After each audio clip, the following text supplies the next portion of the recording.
ans à Bourg-en-Bresse.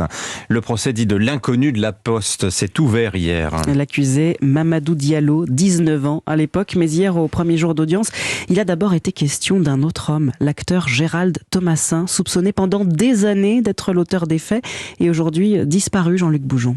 Comme attendu, l'ombre de Gérald Thomassin a plané sur cette première journée. L'acteur du Petit Criminel a longtemps été soupçonné d'être l'auteur du meurtre. Il habitait en effet juste en face du bureau de poste et a été décrit comme instable, alcoolique et parfois violent. Un profil de suspect idéal qu'est venu démonter hier à la barre le directeur d'enquête. Aucun élément matériel n'a jamais pu prouver la culpabilité de l'acteur.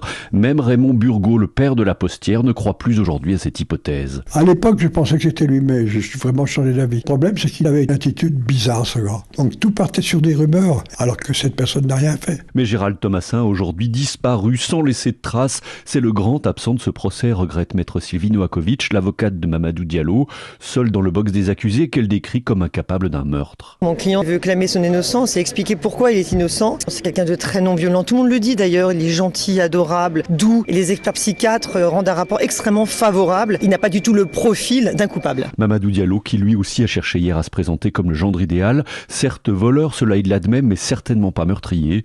Pourtant, c'est bien son ADN qui a été retrouvé dans le bureau de poste, mélangé à celui de la victime. Bourg-en-Bresse, Jean-Luc Boujon, Europe 1.